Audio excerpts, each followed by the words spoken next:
welcome back to my YouTube channel. Jadi hari ini aku bakal bikin video yang beda dari video-video aku sebelumnya. Selain aku bakal bikin OOTD Inspiration, di sini juga aku bakal ngerekomendasiin satu buku yang beneran bagus banget isinya buat kalian. Jadi judul bukunya itu adalah The 7 Habits Highly Effective for Teens. Jadi ini tuh ada dua seri, ada yang buat teens sama ada yang buat people.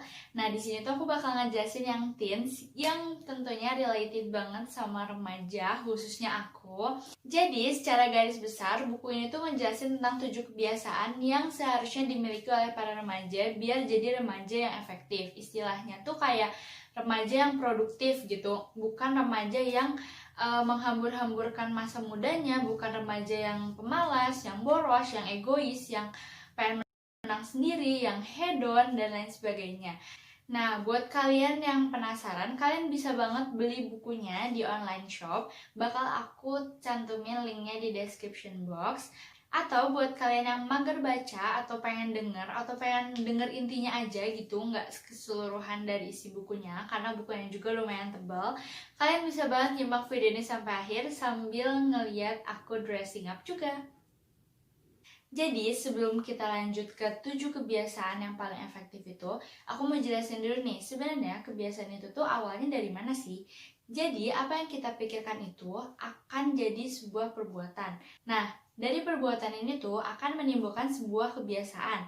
Kebiasaan itu mungkin awalnya dikendalikan oleh kita, tapi lama-lama kebiasaan inilah yang akan mengendalikan kita kalau misalnya kita tidak memanagenya dengan baik. Nah, dari kebiasaan-kebiasaan itu tuh akan terbentuklah sebuah karakter yang melekat dalam diri kita secara tidak sadar. Dari karakter ini akan menentukan gimana sih takdir kita ke depannya. Mungkin banyak yang misalnya kebiasaannya buruk terus akhirnya sukses, tapi mungkin 1 dibandingkan 1000 orang atau 1 dibandingkan 1 juta orang.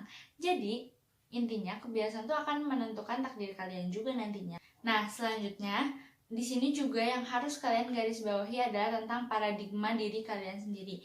Paradigma itu apa sih? Paradigma itu adalah sebuah persepsi yang udah melekat di otak kalian. Apa yang tertanam dalam otak kalian, apa yang kalian yakini dalam otak kalian, itu disebut paradigma.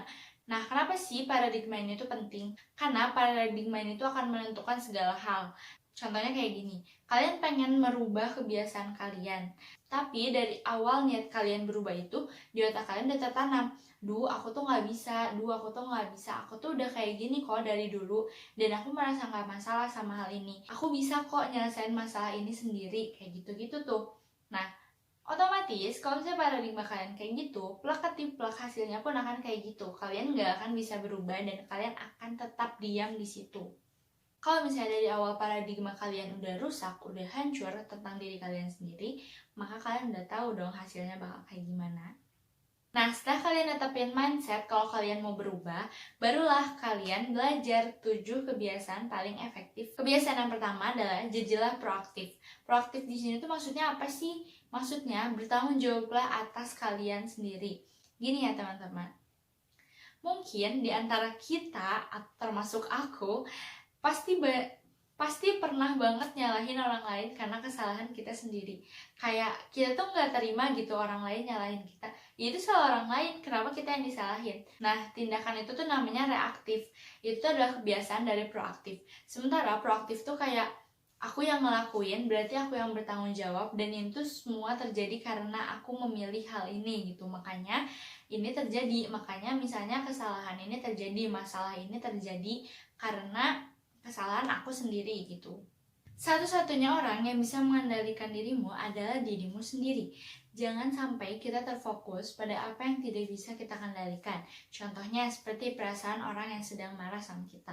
Kan kita tidak bisa mengendalikannya, ngapain kita pikirin gitu. Yang harus kita pikirin adalah reaksi kita terhadap orang yang lagi marah sama kita itu. Jangan keras kepala, kalau kalian memang salah, minta maaflah dan bersikaplah proaktif. Kita masuk ke kebiasaan yang kedua, yaitu merujuk pada tujuan akhir. Maksud dari tujuan akhir ini itu adalah sesuatu yang kalian cita-citakan, yang kalian impikan, dan yang kalian ingin kejar di masa depan nanti. Fokuslah pada tujuan kalian agar hidup kalian pun tertata. Misalnya kalian yang jadi juara kelas, nah apa sih yang harus kalian persiapkan? Berarti kalian harus belajar dengan giat dong. Kalau misalnya kita punya tujuan hidup, maka hidup kita itu akan lebih jelas, lebih tertata, dan lebih bertanggung jawab pastinya. Maka fokuslah kepada tujuan akhir kalian. Yang ketiga, kita masuk ke dahulukan yang utama. Di dalam kebiasaan 3 ini ada yang dinamakan dengan 4 kuadran, yaitu yang pertama adalah kuadran 1, orang yang suka menunda-nunda. Yang kedua, orang yang berprioritas. Yang ketiga, orang yes man. Yang keempat, ada orang pemalas. Kuadran pertama ini adalah kuadran mendesak dan penting. Segera lakukan kalau misalnya itu adalah penting. Nah, jika kalian tidak melakukannya, kalian termasuk orang yang menunda-nunda, yang mengerjakan sesuatu di ujung deadline-nya dengan alasan otak kalian tuh bekerja lebih cepat daripada biasanya. Tapi kalian tidak memperhatikan akibat dari hal tersebut, bahwa hal tersebut akan membuat kalian mudah stres, capek, lalu tidak menikmati tugas yang kalian lakukan karena itu terburu-buru dan tergesa-gesa. Jadi hati-hati ya. Yang kedua, kuadran 2 ini adalah orang yang senantiasa menyelesaikan apa yang tidak mendesak tapi penting. Jadi dia tuh udah prepare dari jauh-jauh hari untuk ngerjain hal ini. Jadi kalau misalnya dia capek hari ini, dia bisa lanjutin di hari besoknya karena hari besoknya pun masih ada waktunya. Jadi itu kebalikan dari kuadran yang pertama. Dan kuadrannya adalah kuadran yang paling efektif yang perlu kalian catat. Kuadran 3 ini adalah orang yang yes man. Jadi orang yes man itu adalah orang yang kalau misalnya diajak kemanapun, dia tuh nggak enak untuk nolak, dan dia tuh selalu mengiyakan ajakan orang lain walaupun itu tuh tidak penting, dan dia cenderung mengesampingkan hal yang penting untuk membahagiakan semua orang. Ada kutipan yang bagus dalam kuadran ini, yaitu saya tidak tahu kunci sukses, tapi kunci kegagalan adalah berusaha menyenangkan semua orang. Kuadran yang keempat ini adalah tergolong orang yang pemalas. Jadi kebiasaan orang yang pemalas tuh biasanya nonton TV dari pagi sampai siang, sampai sore, sampai malam, dan tidak mengerjakan apapun. Percaya deh, kalau misalnya kalian kayak gitu, kalian tuh bukannya bahagia, tapi malah kayak suntuk gitu loh. Pokoknya intinya orang yang pemalas ini tuh gak pernah mementingkan apapun kecuali kesenangan hidupnya sendiri. Kita masuk ke kebiasaan yang keempat. Kebiasaan yang keempat itu adalah menang atau menang. Jadi jangan sampai kita menjadi orang yang mengejar sesuatu dengan menjatuhkan orang lain. Jangan sampai kita tuh bermental menang atau kalah. Kalau misalnya kita bermental menang atau kalah, kita akan mencari jalan agar kelawan kita tuh kalah gitu. Jadi kita tuh berfokus pada cara menyingkirkan orang lain dibandingkan cara kita menang bareng-bareng. Kebiasaan kelima yaitu memahami dulu baru dipahami. Memahami dulu, kita tuh belajar mendengarkan orang lain terlebih dahulu. Dan jangan sampai setelah kita mendengarkan, kita langsung buru-buru menanggapi mereka. Kita langsung menghakimi mereka kayak, udah kamu salah. Nggak kayak gitu teman-teman. Sebaiknya kita tuh memberi saran ketika kita diminta untuk memberi saran. Jangan sampai orang lain yang cerita sama kalian tuh jadi, ih apa sih orang tuh kayak, aku belum selesai cerita loh, tapi dia udah so tahu gitu, udah so menghakimi aku gitu. Gimana aku mau cerita lagi sama dia kalau misalnya cara dia menanggapi cerita aku kayak gini. Nah jangan sampai kalian tuh dihindari sama teman kalian gara-gara punya sikap ini. Dan juga aku bakal bahas berkomunikasi dengan orang tua. Part yang paling aku favoritkan karena juga menurut aku ini lumayan banyak yang mengalami masalah ini, termasuk aku juga. Guys, mungkin kalian pikir kayak, aduh orang tua aku tuh gak ngerti aku banget sih, orang tua aku tuh rese banget sih, orang tua aku tuh kayak gini, orang tua aku kayak gini. Guys, coba pahami dari sisi mereka. Mereka juga manusia, sama kayak kamu. Bisa sebel, bisa marah, bisa capek. Mungkin kamu cuma mikirin kayak, duh nilai aku gimana ya, soalnya tadi aku gak belajar. Tapi mungkin orang tua kalian mikirin, gimana cara aku ngebiayain anak aku, gimana cara aku ngebesarin anak aku, bayar SPP anak aku, dan kecemasan lainnya yang mungkin kalian tuh belum paham, makanya kalian bersikap seperti itu. Jadi kuncinya adalah kalian dengerin dulu orang tua kalian, pahamin. Mungkin kalian belum bisa ngerasain, tapi aku yakin kalian pasti bisa memahami sesama perasaan manusia gitu.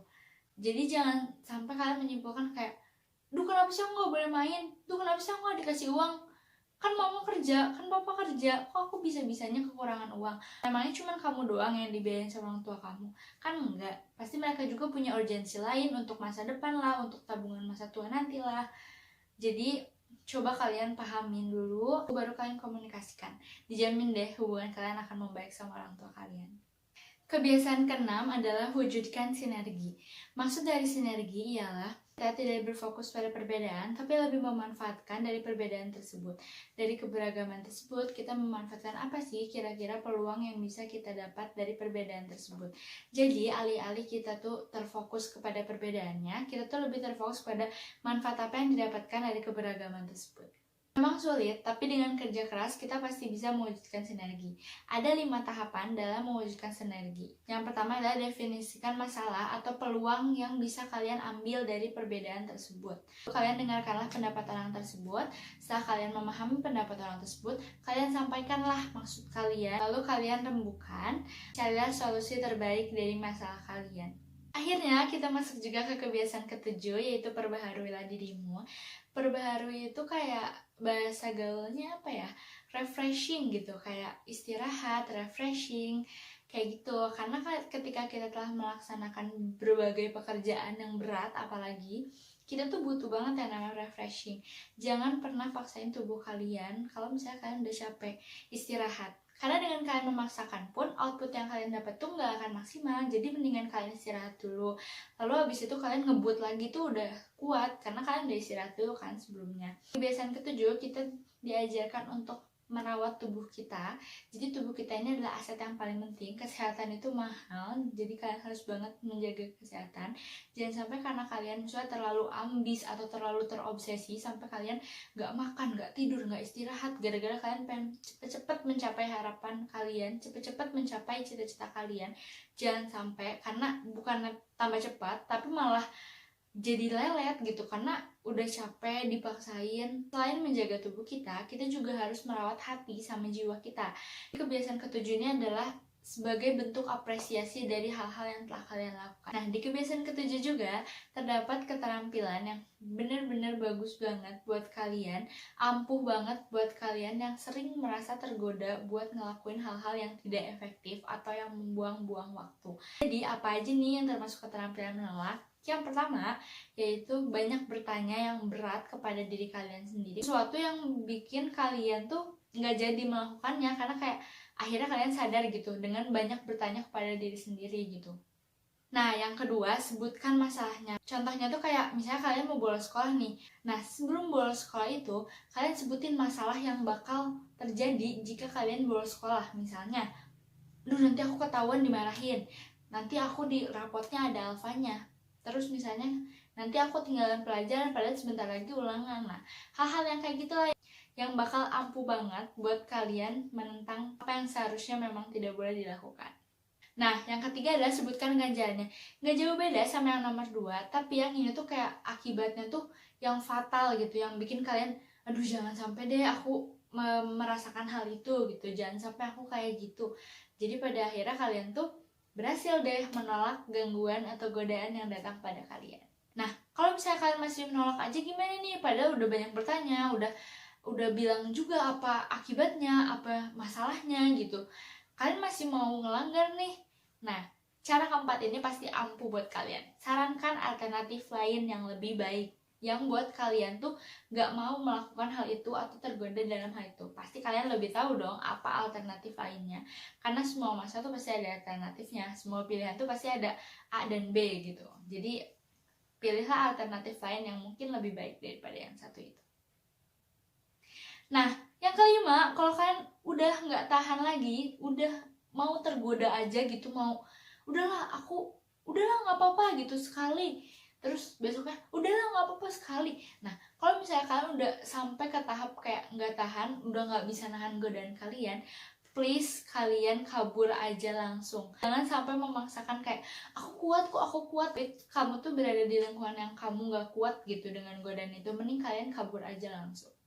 Last but not least, yang paling penting adalah kalian harus menjaga harapan kalian. Maksudnya gimana sih? Ya, harapan kalian mau berubah, harapan kalian bisa berkembang jadi lebih baik lagi. Intinya, peliharalah harapan kalian agar kita bisa berkembang dengan baik, agar kita bisa berubah lebih baik lagi, agar kita juga bisa melaksanakan hal-hal yang tadi kita udah pelajarin dari 7 kebiasaan itu. Terus jangan lupa juga untuk nerapin 2 atau 3 kebiasaan yang menurut kalian itu efektif untuk kalian. Jadi nggak ada satupun sistem yang paling efektif bagi semua orang, karena pasti yang mengetahui efektif atau tidak adalah kita. Dan cara kita tahu itu efektif atau enggak, kita harus nyoba. Kalau misalnya di tengah jalan, misalnya kita, aduh aku nggak berprogres loh udah ngikutin ini padahal udah capek-capek. Misalnya kalian gagal nih tengah jalan, kayak aduh kayaknya aku nggak bisa deh nerusin ini, kayak aku udah berkorban banyak loh tapi kayak nggak ada manfaatnya buat aku. Please peliharalah pengharapan kalian, karena dengan harapan kalian bisa berubah, kalian tuh bisa bertahan dan kalian bisa lanjutin perjalanan kalian. Jangan ragu buat istirahat sebentar, lalu susun lagi rencana, lalu kerjakanlah sedikit-sedikit, nanti kalian juga pasti bakal sampai ke tujuan kalian. Nah, segitu dulu rekomendasi buku dari aku. Semoga bermanfaat buat kalian dan semoga kalian terinspirasi buat jadi baca atau buat berubah atau merasa kayak, iya ya bener juga aku kayak gitu. Pokoknya sekarang aku jangan kayak gitu. Atau ya apapun, semoga ini bermanfaat buat kalian. Aku berharap banget ini bermanfaat bagi kalian dan semoga kalian juga suka mix and match baju yang aku suguhin, walaupun videonya nggak selama materi aku atau nggak selama hal yang dibahas dalam buku, tapi semoga kalian suka dan semoga kalian terinspirasi sama video ini. Thanks for watching. Assalamualaikum warahmatullahi wabarakatuh. See you on next my video.